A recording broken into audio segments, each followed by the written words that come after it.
Welcome back. आज हम section 1.3 study करेंगे and this section is about Dijkstra algorithm. और इससे पहले हम सेक्शन 1.1 और 1.2 स्टडी कर चुके हैं और उन सेक्शंस के अंदर हमने ग्रास-पायर एल्गोरिथम को स्टडी किया था। तो आज हम डाइक्स्ट्रा एल्गोरिथम को स्टडी करेंगे and we will discuss 2 examples of this algorithm. This is the first example और इस एग्जाम्पल में हमारे पास डिफरेंट नोड्स हैं और these nodes are annotated with these capital letters A, B, C and D and up to E. And our goal here is to find a minimum cost distance from starting node A to our goal node E. As you can see in this figure that we have connected our nodes or vertices with edges, and these edges have their own associated cost. Like if we want to go from node A to node B, then the cost of this edge is 1, and if we want to go from node B to node C, then the cost is 7. So different edges have different costs. एक अहम चीज और जो यहाँ पे देखी जा सकती है वो ये है कि क्योंकि हमारा जो स्टार्ट पॉइंट है वो A नोड है और हमारा जो गोल नोड है दैट इज E। और जैसे कि हम देख सकते हैं कि A से E तक जाने के लिए काफी सारे पाथ एग्जिस्ट कर रहे हैं। Like we can go from A to B, then B to C and then from C to E, और we can go from B to D, then from D to G and then we can go to E, और alternatively we can go from A to F, then from F to G and then from G to E। तो इसमें हमारे पास various paths exist करते हैं, but our goal is to find that path which gives the minimum travel cost. Dijkstra algorithm same उसी तरह काम करता है जिस तरह ग्रास-पायर एल्गोरिथम काम करता है, और बस इसमें जो बेसिक फर्क है वो ये है कि हमारे पास जो डिफरेंट नोड्स के दरमियान जो कॉस्ट है वो यूनिट कॉस्ट नहीं है। मतलब ये वेट्स वेरी कर रहे हैं, एक नोड से दूसरे नोड के दरमियान जाने के लिए जो हमारी कॉस्ट है वो वेरी करती है। तो ग्रास-पायर एल्गोरिथम के अंदर हमारे पास जितने भी हमारे नोड्स थे एक नोड से दूसरे नोड के दरमियान जो हमारी कॉस्ट थी या डिस्टेंस था वो सेम था, जबकि यहाँ पे कॉस्ट या डिस्टेंस जो है वो वेरी कर रहा है। तो this is the only difference between grassfire algorithm and Dijkstra algorithm. So let's start exploring minimum distance from our starting node A. सबसे पहले हम अपने स्टार्ट नोड को जीरो कॉस्ट असाइन करेंगे, और जीरो कॉस्ट हमने इसलिए साइन की है क्योंकि A से A तक का जो हमारा डिस्टेंस है या कॉस्ट है वो जीरो है। तो हम सबसे पहले अपने स्टार्ट नोड को जीरो वैल्यू साइन करेंगे, और उसके बाद हम देखेंगे कि हमारा अब जो करंट नोड है, since start node is our current node, और इस नोड के जो एडजेसेंट सेल्स हैं या इसके जो नेबर्स हैं हम उनको एक्सप्लोर करेंगे सबसे पहले। तो यहाँ से हम देख सकते हैं कि 3 एजेस जो हैं वो डिफरेंट डायरेक्शंस में जा रहे हैं, और जो पहला एज है वो A को कनेक्ट कर रहा है B के साथ, और दूसरा एज A को कनेक्ट कर रहा है D के साथ, और तीसरा एज कनेक्ट कर रहा है A को F के साथ। So we have 3 neighbours of this A node. So we have highlighted all our neighbours with the blue colour and our current node is highlighted with the red colour. तीनों neighbours को blue colour से highlight करने के अलावा हमने तीनों nodes की associated cost भी यहाँ पे लिख ली है। मतलब अगर हम A से B तक ट्रेवल करें तो हमें जो कॉस्ट पड़ती है दैट इज 1, तो हमने इस नोड D की जो कॉस्ट यहाँ पे है वो 1 राइट कर ली है। और इसी तरह A से D तक का जो फासला है वो हमें 2 यूनिट्स पड़ता है, और A से अगर हम F तक जाएं तो वो कॉस्ट हमें 5 यूनिट्स पड़ती है। तो हमने जितनी भी एसोसिएटेड कॉस्ट हैं इन नोड्स की, इन नेबरिंग नोड्स की, वो हमने साथ उसके राइट कर ली है। तो अब हम अपने करंट नोड को एक्सप्लोर करने के बाद, अपने स्टार्ट नोड को एक्सप्लोर करने के बाद और उसके नेबर्स जब हम एक्सप्लोर कर लेंगे तो उसके बाद हम इन तीनों नेबर्स में से कोई एक नेबर जो है वो पिक करेंगे। तो सबसे पहले हम उस नेबर को पिक कर सकते हैं जिसकी कॉस्ट सबसे मिनिमम है। तो B नोड की कॉस्ट 1 है, D की कॉस्ट 2 है और F की कॉस्ट 5 है। तो चूंकि B की कॉस्ट यहाँ पे सबसे कम है तो हम सबसे पहले हम B को अपना करंट नोड अब कंसिडर करेंगे और इसको रेड कलर से हाईलाइट कर लेंगे। So we have highlighted our B node with the red colour. So now this is our current node. अब हम B के आगे मजीद नेबर्स को एक्सप्लोर करेंगे। तो यहाँ से हमें पता है कि ए से हम आए हैं, तो एक इसका नेबर ए है, तो इसको हम कंसिडर नहीं करेंगे। तो इसके आगे मजीद दो एजेस हैं, एक इसको बी को सी से मिला आ रहा है और दूसरा बी को डी से मिला आ रहा है। अब बी नोड से अगर हम सी नोड की तरफ जाएं तो हमें जो टोटल कॉस्ट पड़ेगी, क्योंकि बी तक आने की मिनिमम कॉस्ट 1 है, तो आगे मजीद बी से सी तक जाने के लिए हमें जो कॉस्ट पड़ रही है दैट इज 7 यूनिट्स। तो हमारी सी की जो टोटल कॉस्ट हो जाएगी दैट विल बी 8 यूनिट्स। और उसके अलावा हमें बी से डी तक का जो फासला पड़ता है दैट इज 3 यूनिट्स, और ऑलरेडी बी की जो कॉस्ट हमें पड़ी हुई है दैट इज 1 यूनिट। तो डी तक आने के लिए हमें 3 प्लस दिस 1 हमें 4 यूनिट्स कॉस्ट पड़ेगी अगर हम ये वाली ट्रेजेक्ट्री अडॉप्ट करें। मीन्स अगर हम ए से बी तक जाएं और बी से डी तक आए तो हमें 4 यूनिट्स कॉस्ट पड़ेगी ए से डी तक आने की। लेकिन अगर हम डायरेक्ट ए से डी तक आए तो हमें 2 यूनिट्स कॉस्ट पड़ रही है। तो we have 2 alternative paths to reach to this D point, but we will select that cost which is the minimum one. So हम इस ट्रेजेक्ट्री को या इस पाथ को फॉलो नहीं करेंगे और डी पे हम वो कॉस्ट लिखेंगे जो दोनों में से मिनिमम है। मतलब हम ए से बी तक जाएं और बी से डी तक आए तो हमें 4 यूनिट्स कॉस्ट पड़ती है, और अगर हम ए से डायरेक्ट डी तक आए तो हमें 2 यूनिट्स कॉस्ट पड़ती है। दोनों ऑप्शन में से हम वो वाला ऑप्शन सिलेक्ट करेंगे जिसमें हमें कम कॉस्ट पड़ती है। तो हम डी को जो वैल्यू असाइन करेंगे वो 4 की बजाय 2 ही होगी। तो डी को एक्सप्लोर करने के बाद अब हमारे जो अगले नोड्स हैं जिनको हमें एक्सप्लोर करना है वो सी है, डी है और एफ है। तो इन तीनों में से जिसकी कॉस्ट कम है उसको हम सिलेक्ट करेंगे। तो हमें नजर आ रहा है कि डी की कॉस्ट सबसे कम है विच इज 2।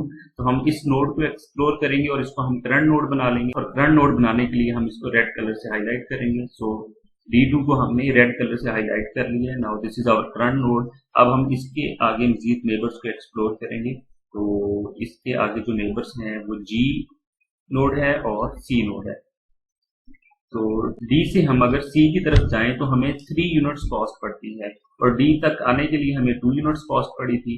तो C तक जाने के लिए हमें 3 यूनिट्स और पड़ेगी। तो हमें इस रास्ते से अगर हम मतलब A से D तक, D से C तक अगर हम जाएं तो हमें जो टोटल कॉस्ट पड़ती है वो 5 यूनिट्स है।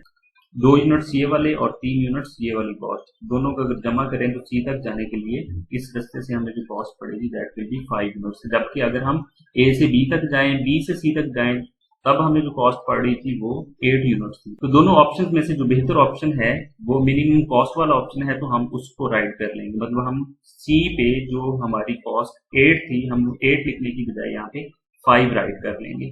So we have updated our distance with 5. D का जो दूसरा नेबर है that is G। तो G तक जाने के लिए हमें जो कॉस्ट पड़ेगी वो this 2 प्लस this 8 वो हमारी 10 होगी। तो अब D के हमने सारे नेबर्स को एक्सप्लोर कर लिया है। तो आगे हमारे पास जो ब्लू कलर में हाईलाइटेड नोड्स हैं वो F नोड है, G है और C है। तो इन तीनों नोड्स में से जिस नोड की कॉस्ट मिनिमम है हम उसको पिक करेंगे। तो अब चूंकि हमारे पास C की कॉस्ट भी 5 है और F की कॉस्ट भी 5 है, तो हम दोनों में से किसी एक को आर्बिट्रेरीली पिक कर सकते हैं। तो अगर हम F को पिक करें तो इस G तक आने के लिए जो हमें टोटल कॉस्ट पड़ेगी that will be this 5 plus this 4 equal to 9 units. तो अगर हम इस रास्ते से आए तो हमें 10 यूनिट्स कॉस्ट पड़ रही है, जबकि इस रास्ते से आए G पर तो हमें 9 यूनिट्स कॉस्ट पड़ रही है। तो हम बजाय इसके कि यहाँ पे 10 वाली को प्रेफर करें, हम यहाँ पे 9 राइट करेंगे क्योंकि 9 is better option. So we have updated our cost accordingly. हमने 10 की बजाय उसको 9 कर लिया क्योंकि इस रास्ते से हमें जो कॉस्ट पड़ रही है दैट इज 9 यूनिट्स। तो अब हमारे पास F को हम एक्सप्लोर कर चुके हैं, इसके मजीद नेबर्स नहीं है, और अब हमारे पास C है और G है। तो दोनों में से जिसकी मिनिमम कॉस्ट है हम उसको पिक करेंगे। तो C की मिनिमम कॉस्ट है 5, तो हम C को एक्सप्लोर करेंगे सबसे पहले, और C का जो नेबर है दैट इज E, और E तक जाने के लिए जो हमें कॉस्ट पड़ेगी this 5 plus this 1 equal to 6। तो E तक जाने के लिए हमें जो कॉस्ट पड़ेगी that will be equal to 6 units. और इसी तरह अगर हम इस रास्ते से E को अप्रोच करें तो G तक आने की जो टोटल कॉस्ट है दैट इज 9, मजीद हमें 9 यूनिट्स पड़ेंगे तो टोटल कॉस्ट हो जाएगी 18। तो 18 की बजाय ये जो 6 है that is better, minimum cost है तो हम इसको फॉलो करेंगे। मतलब हम बजाय इसके कि इस रास्ते से ई को अप्रोच करें, हम बाया सी जो है वो ई को अप्रोच करेंगे। उसके बाद हमारे पास जो ब्लू में नोड्स हैं वो जी है और ई है, दोनों में से जिसकी कॉस्ट कम है हम उसको सिलेक्ट कर लेंगे, दैट इज ई। तो E is also our destination point, तो इसको हम सिलेक्ट कर लेंगे, this will be our current node now, और इसको हम हाईलाइट कर लेंगे रेड कलर। क्योंकि ई हमारा डेस्टिनेशन नोड भी था, तो ई जैसे ही एक्सप्लोर होगा तो हमें पता चल जाएगा this was also our destination node, तो यहाँ पे हमारा लूप जो है वो टर्मिनेट कर देगा। तो लूप के एंड होने के बाद हम बैक ट्रैकिंग कर सकते हैं। हमें पता है कि हम इस ई नोड पर सी नोड से आए थे, मतलब हमें जो ये जो 6 कॉस्ट पड़ी थी जो कि मिनिमम कॉस्ट है वो सी से आने पर पड़ी थी, और जब हम बैक ट्रैक करके सी पर जाएंगे तो हमें यहाँ पे इस चीज का हमारे पास रिकॉर्ड होगा कि हमें ये जो कॉस्ट सी पर 5 यूनिट्स पड़ी थी दैट वाज थ्रू डी, और इसी तरह हम सी से फिर डी पे चले जाएंगे और फिर डी पे जाके हमें इस चीज का पता होगा, we will have the record कि हम डी पर ए से आए थे, तो इस तरीके से हम ए को अप्रोच करेंगे। So this is how we will construct the path between the destination and the start node by doing back tracking, and obviously this will be our minimum cost distance. इस डिस्टेंस के अलावा इस पूरे grid के अंदर हमें कोई और मिनिमम कॉस्ट डिस्टेंस नहीं मिल सकता। So now let's see the pseudo code of this Dijkstra algorithm. तो बिल्कुल उसी तरह जिस तरीके से हमने ग्रासफायर एल्गोरिथम का सूडो कोड देखा था, उसमें हमने सबसे पहले ये काम किया था कि अपने जितने भी हमारे नोड्स हैं उनको हमने इनफाइनाइट रख लिया था, कि मतलब जब तक हम जिस नोड को एक्सप्लोर नहीं करेंगे हम उसकी नोड की जो कॉस्ट वैल्यू है हम उसको इनफाइनाइट जो है वो ज्यूम करेंगे। तो सबसे पहला काम किसी भी एल्गोरिथम में हम यही करते हैं। So we have assigned infinite value to each of our nodes which are yet to be explored, और उसके बाद हम एक एम्प्टी लिस्ट क्रिएट करेंगे, और सबसे पहले हम अपने स्टार्ट नोड को सिलेक्ट करेंगे और उसका जो डिस्टेंस है उस नोड का वो 0 असाइन करेंगे, और उस नोड को हम अपनी ये जो ऊपर हमने लिस्ट क्रिएट की है जिसके अंदर उसको ऐड कर देंगे। उसके बाद हम एक लूप चलाएंगे, और हम सबसे पहले जो हमने इस लिस्ट के अंदर जो हमने स्टार्ट नोड रखा है सबसे पहले हम उसको वहां से निकाल के उसको करंट कंसीडर करेंगे, जिस तरह हमने उसको वहां पर करंट कंसीडर करते हुए हमने उसको रेड कलर में हाईलाइट किया था। तो सेम ये काम वही हो रहा है यहाँ पे। तो हम उस लिस्ट में से उस नोड को रिमूव करेंगे और उसको करंट नोड जो है वो कंसीडर करेंगे, और हम उसके जितने भी नेबर्स हैं उनको एक्सप्लोर करेंगे। स्टार्ट होने के बाद जब ये लूप रन हो रही होगी तो इसमें नंबर ऑफ नोड्स जो हैं इस लिस्ट के अंदर होंगे, तो उन नोड्स में से हम वो नोड सबसे पहले सिलेक्ट करेंगे जिसकी डिस्टेंस वैल्यू सबसे कम होगी। मतलब अगर 3 नोड्स हमने एक्सप्लोर कर लिए हुए हैं, उनको हमने लिस्ट के अंदर ऐड कर लिया हुआ है, तो तीनों में से हम वो वाला नोड सबसे पहले सिलेक्ट करेंगे और उसको करंट रखेंगे जिसकी डिस्टेंस वैल्यू सबसे कम होगी। लेकिन स्टार्ट में चूंकि हमारे पास एक ही नोड होगा जिसको हमने लिस्ट के अंदर रखा है, तो हम उसी को निकालेंगे और उसको करंट कंसीडर करेंगे। करंट कंसीडर करने के बाद हम उसके नेबर्स को एक्सप्लोर करेंगे। So next entity is for each node and that is adjacent to current, और उसके बाद हम ये कंडीशन चेक करेंगे जो कि करंट नोड के जितने भी नेबरिंग नोड्स होंगे उनके लिए ये कंडीशन चेक होगी। मतलब अगर करंट नोड के 3 नोड्स हैं जो कि नेबरिंग नोड्स हैं, तो तीनों नोड्स के लिए हम ये कंडीशन चेक करेंगे। हम ये चेक करेंगे कि उन नेबरिंग नोड्स को जो ऑलरेडी असाइंड कॉस्ट है, क्या वो कॉस्ट इस करंट से वहां तक जाने की जो कॉस्ट है उससे कम है या ज्यादा है। मीन्स कि अगर हमने उन नेबरिंग नोड्स को ऑलरेडी चेक नहीं किया हुआ तो वहां पे जो उन नोड्स को असाइंड कॉस्ट होगी वो इनफाइनाइट कॉस्ट होगी। तो ऑब्वियसली अगर हम चेक नहीं करेंगे तो ये एन डॉट डिस्टेंस जो है वो इनफाइनाइट होगा, और करंट नोड का जो डिस्टेंस होगा या कॉस्ट होगी प्लस उस करंट से उस नोड तक जाने की जो कॉस्ट होगी वो ऑब्वियसली इनफाइनाइट से कम होगी। या अगर ऑलरेडी उसको हम विजिट कर भी चुके हैं और उसकी कॉस्ट जो है ये ज्यादा है, और अब हम एक नए नोड से वहां तक जा रहे हैं, तो नए नोड से जाने का जो हमें फासला पड़ रहा है वहां तक या कॉस्ट पड़ रही है वो कम है, तो हम जो कम कॉस्ट है उसको असाइन कर देंगे उस नोड को। मतलब अगर ये कंडीशन होल्ड करती है या ये कंडीशन ट्रू होती है तो हम उस केस में अपनी जो करंट कॉस्ट है उसको हम अपडेट कर देंगे और उस नोड को एक नई वैल्यू असाइन कर देंगे जो कि कम कॉस्ट होगी। और उसके बाद हम अपने करंट सेल को या करंट नोड को एक पेरेंट लिस्ट के अंदर ऐड कर देंगे, जिसका मतलब है कि हम इसको एक्सप्लोर कर चुके हैं, और उसके बाद हम हमारे जितने नेबरिंग नोड्स होंगे उनको हम वापस अपनी एम्प्टी लिस्ट के अंदर ऐड कर देंगे अगर वो ऑलरेडी वहां पर नहीं है। सो this is how the pseudo code works. Next we have computational complexity of the extra algorithm. A naive version of the extra algorithm can be implemented with a computational complexity that grows quadratically with the number of nodes. तो same ये वही complexity है जो कि ग्रासफायर algorithm के लिए थी।